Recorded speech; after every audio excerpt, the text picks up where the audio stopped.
Good morning, everyone. It's such a pleasure to be here in Mumbai. Thank you very much to nasscom for inviting me and putting on such an amazing event. When I speak at this level, can everyone hear me okay? Very good. I was giving a presentation in China maybe 25 years ago, and we had about 10,000 people in the audience, and I wasn't sure they could hear me, so I asked the same question. I said, can everyone hear me okay? And there was no reply.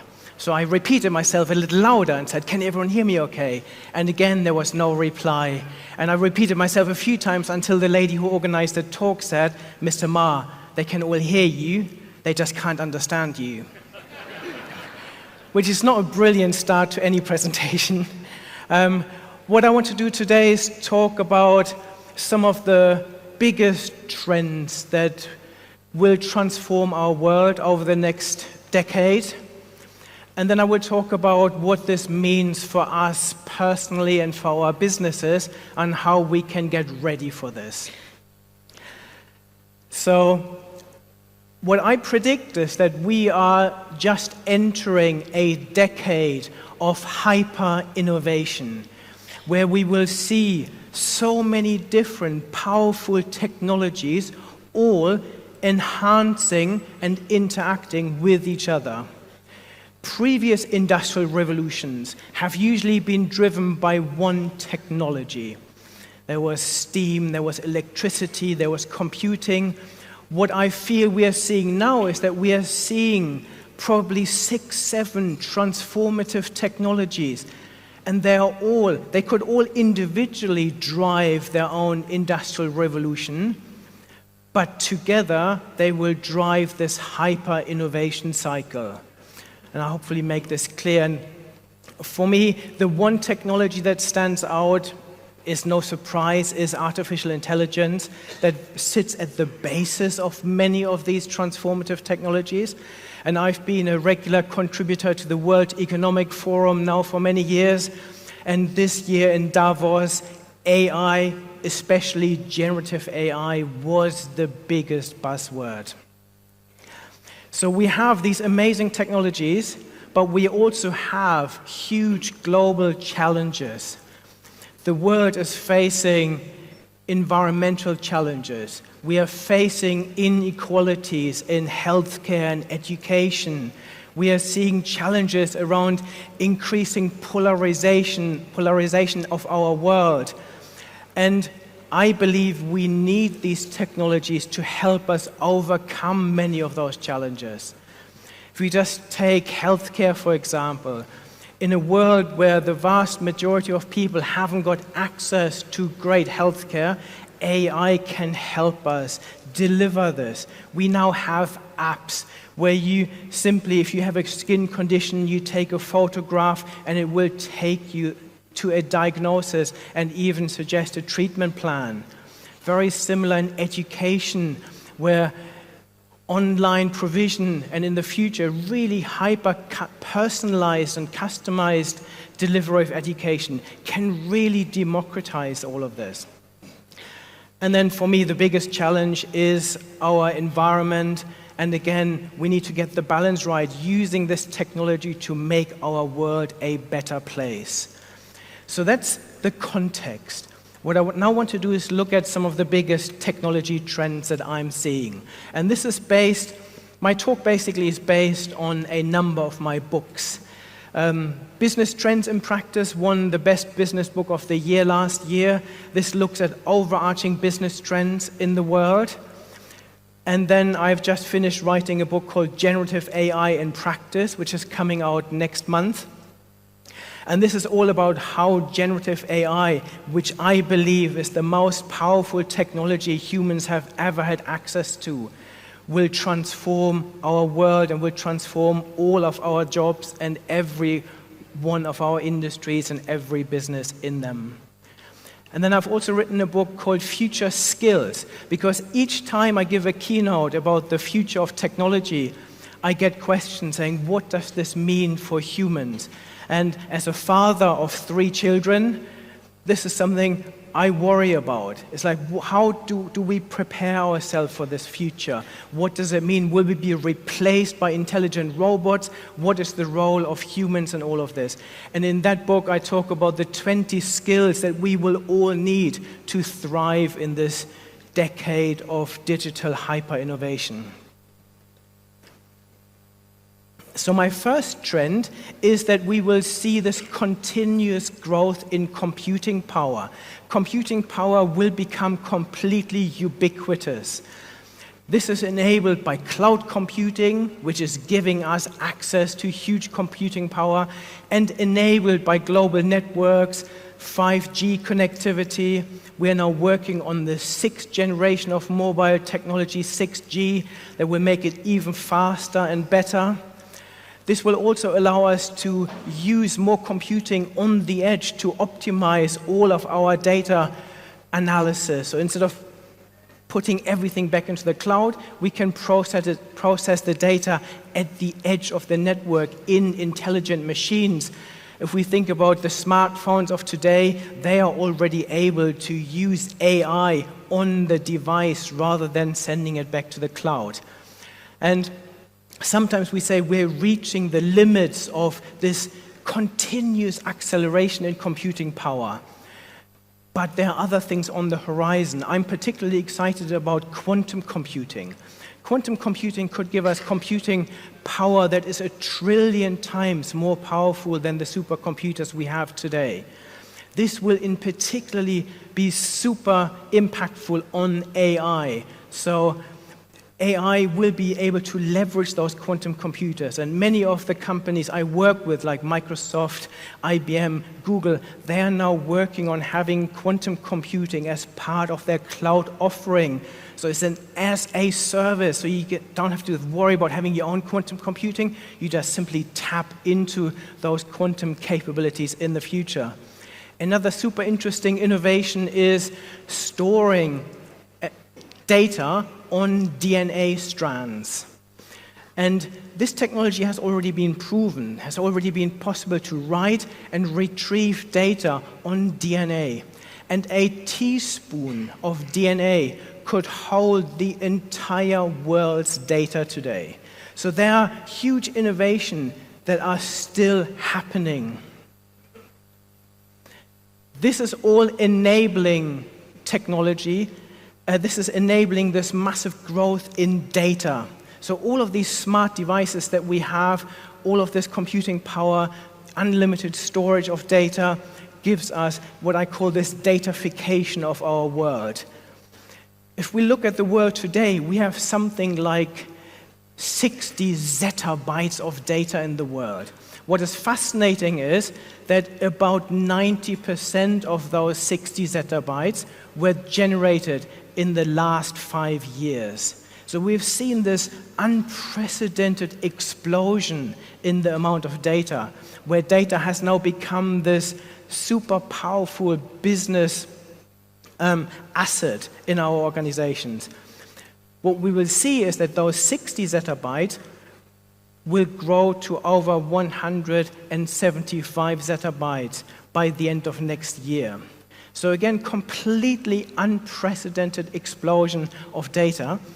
If we now look at how much of this data are we currently using, it is a tiny fraction. It's usually around 1% of it. And if you look at your own organization, if you not only look at the data you already have, but the data you could use to make your systems better, it goes to 0.1%. That we are effectively using. So a huge potential here. The biggest trend that is enabled by all of these previous technology innovations is the artificial intelligence revolution.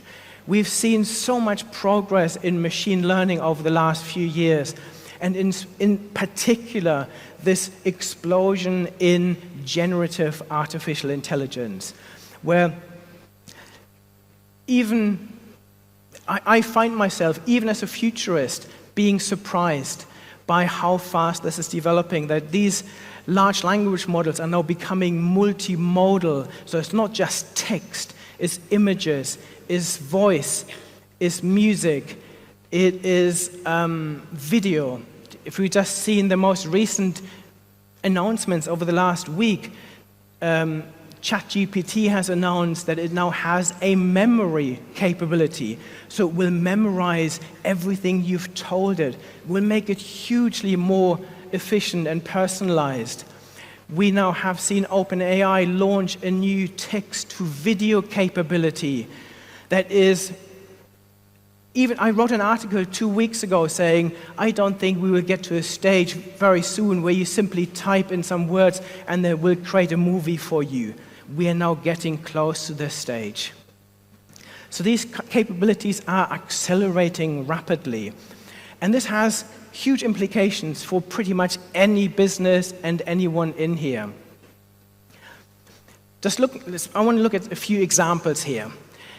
One of my favorite examples comes, and this is a picture of Iceland. And in Iceland, they have salmon farms. And I was doing some work with a salmon farming company. And they had two business challenges. One was they wanted to make sure that all the salmon grow at the same speed. And naturally, this doesn't happen because the stronger salmon eat more food, and the weaker ones don't eat as much food, so you get variation. And another challenge was diseases, because there's huge density of fish in these sea pens. If you get one that has sea lice, for example, they can spread very quickly. And these two challenges were really difficult in the past. So what have they done? They implemented AI and face recognition technology for salmon. So they connect these sea pens via 5G to the shore. In their data center, they process face recognition technology that runs on feeding stations. And salmon have spots on their face that can be recognized and uniquely identifiable to anyone. So when the salmon swims up to the feeding station will look at the face and only issue food if the salmon has not eaten that day. The other thing that it is using high-definition cameras to monitor the fish health. So when they swim around, they will look for sea lice. And if they identify a sea lice, they will again be able to, because they swim through little channels, they can now automatically isolate diseased fish. And this, for me, is such a great example because it is solving real business problems that were super difficult in an industry that is one of the oldest industries in the world, using technology that is now completely democratized via 5G, via cloud computing, to enable even salmon farmers to use this sort of technology. I was talking about the explosion of data and the fact that we only use a fraction of the data. A hugely interesting area is satellite data. So I was working with a large construction company, and they wanted to have better insights into their progress on their construction sites and also compare their progress against some of their competitors. And this was almost impossible in the past because they had to rely on project progress in their own sites and then a little bit of spying to figure out what other companies were doing. Now they're using satellite data that is updated continuously, that uses machine vision technology again to monitor how well they are progressing on their sites compared to all of their competitors. So hugely powerful data that we can access. One of my favorite sports tournaments is Wimbledon, and I've been going for the last many years, and I've been reporting on how Wimbledon uses AI technology. They've always been at the forefront of all of this, and last year they introduced generative AI commentary. So this is, again, for me, a leading-edge innovation. Obviously, Wimbledon has a number of show courts, and all of these show courts have human commentators, but they have over 20 other courts where nobody is commentating.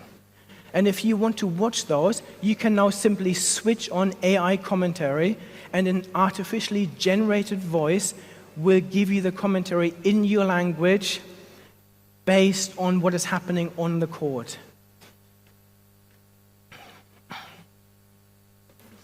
And then slightly more controversial is, these are really interesting innovations that we're seeing at the moment. I have 3 children between the age of 12 and 18, and all of them are using Snapchat.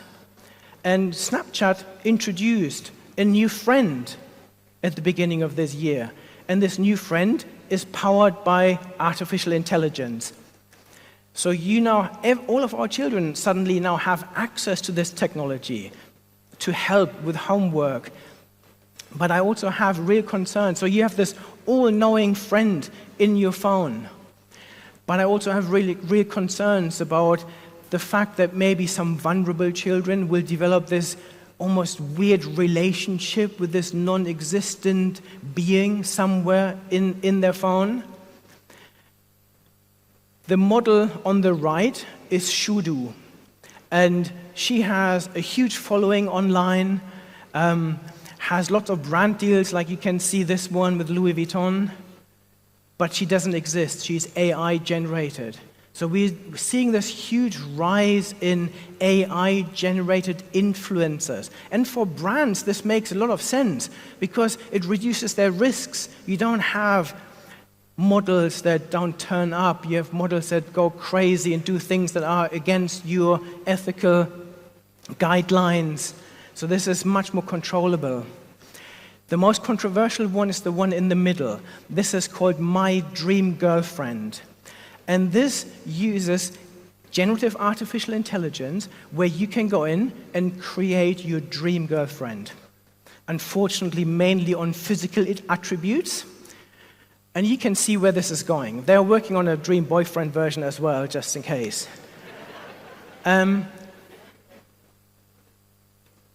So currently what happens is you can then text your dream girlfriend once you've created her.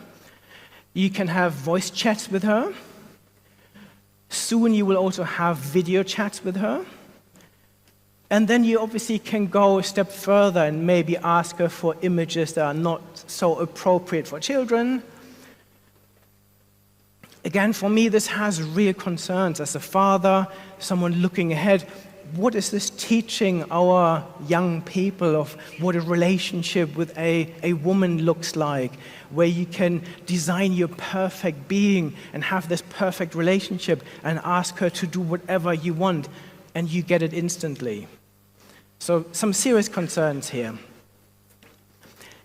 This is leading me to another trend, which is this more immersive digital world.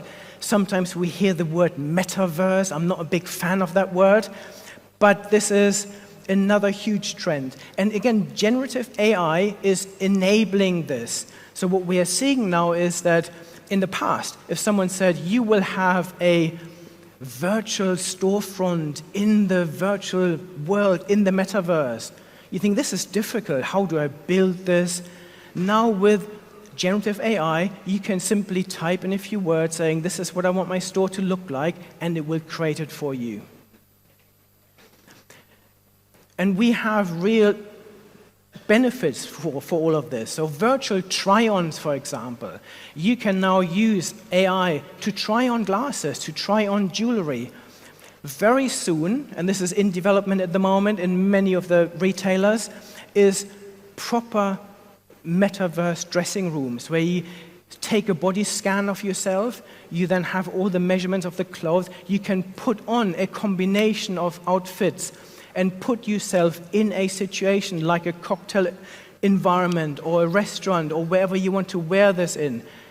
And you can see how better this is compared to a traditional dressing room. We also have hologram technology. I have recently been given a presentation as a hologram. So this is actually me on stage now. But a few months ago, I was giving a presentation as a hologram. So I was in London in a studio where a 3D camera would capture me. And I was projected as a hologram in Singapore and in Sydney in front of a real audience simultaneously. And this is so powerful for me. And I was lucky enough to see ABBA Voyage. This is an ABBA concert, but they are digital avatars or avatars. And this is so realistic.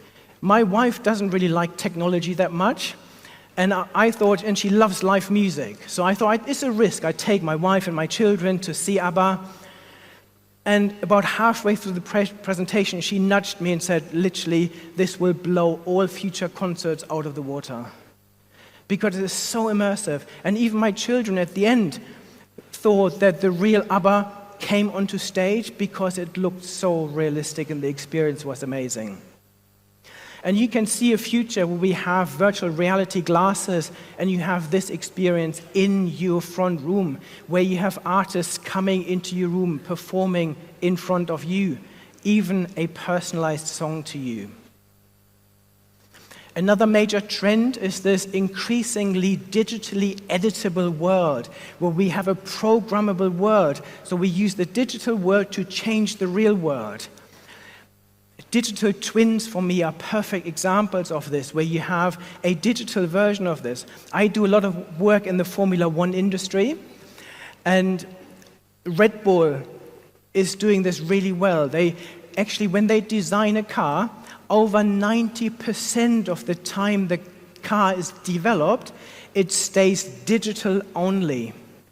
They now test run the car in a digital wind tunnel. They optimize it, and even between the races when they optimize the cars, because you need different wings for the different races, whether it's a fast race or a slow race, they will test drive those cars on a simulation of those racetracks, optimize the car, optimize the parts, and then 3D print those parts with their 3D printers. And this, for me, is a great example of this connection between the digital world and the real world. I talked about AI as probably the most powerful technology trend. Another one that is probably on the same lines is our ability to edit genes. So gene editing, again, enabled by AI. We now have tools like CRISPR-Cas9 that allows us to edit genes almost like a word processor. We take parts of a genetic code out and replace it. And now we're using generative AI to identify gene markers for lots of diseases. And if we can them, we have a real chance to eradicate those diseases in the future. So hopefully you agree that all of those trends taken together are all creating this massive storm of disruption that will disrupt all our businesses and all of our individual jobs and careers, because this will have a real impact. I believe that people matter more than ever in this new hyper-innovation world. But what we need to do as people, as humans, we need to figure out what is our role. What we don't want to do is we don't want to compete with the machines, but we want to live alongside those. We want to find this perfect symbiosis between what we are good at, that makes us truly human, and what machines are good at. And in my book, Future Skills, this is exactly what I'm talking about. But just to look at some of those skills, creative problem solving.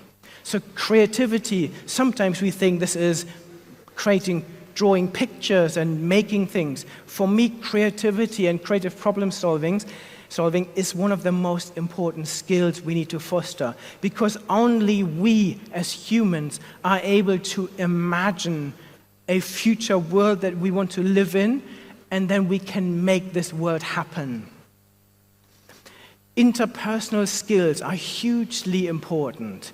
Emotional intelligence and critical thinking, especially in this world where we now have generative AIs that can create a video of a president saying anything that person has never said, especially with upcoming elections in this part of the world. This is a huge concern, so we need people to have those critical skills to assess, is this real, is this not?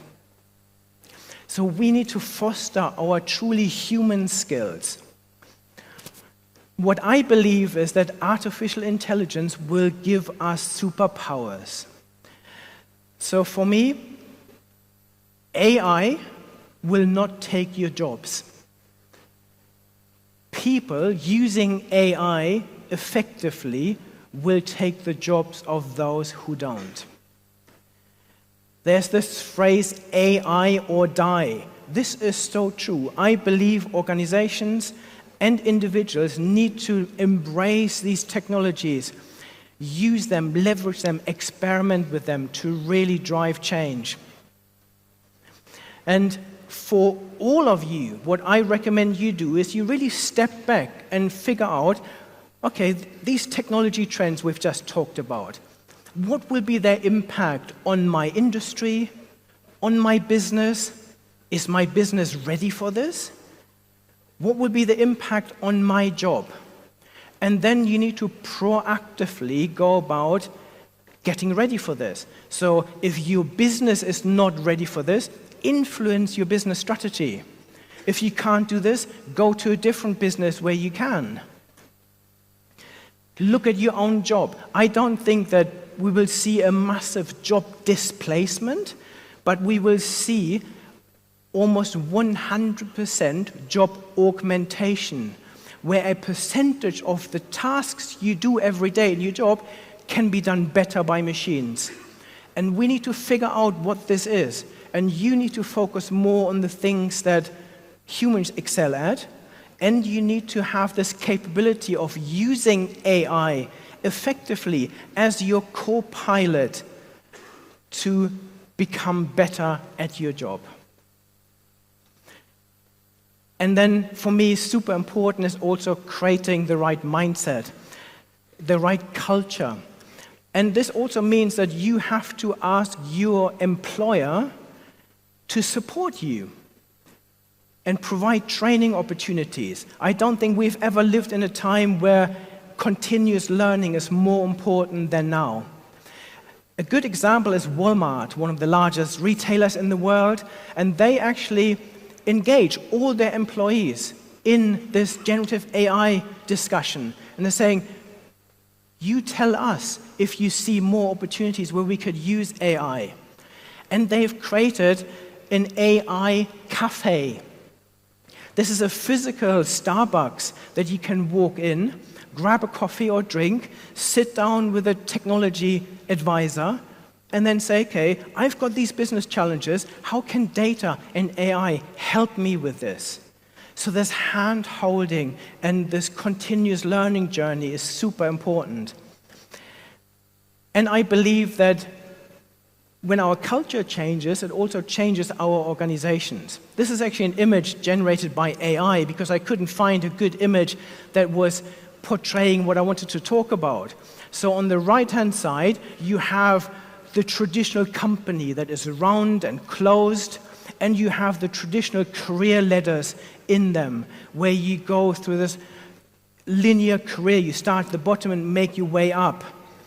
I believe that we are moving more to the sponge-like environment in the future, where businesses are becoming more porous, where they have holes in everywhere, where people can come in and out, where you work with partners, where your career is much more dynamic, where you work in teams and possibly work for different organizations. Overall, I believe that this is creating hugely exciting opportunities that will allow us to tackle some of the biggest challenges we have in this world. And it's in our hands to use this technology to make our world a better place. I don't think we've ever lived in a more exciting time with more promise, but also times where we have huge challenges. So hopefully you are as excited as I am about embracing all of these future technologies. Thank you very much. For more content on tech and leadership, subscribe to NASScom YouTube channel and press the bell icon to never miss an update.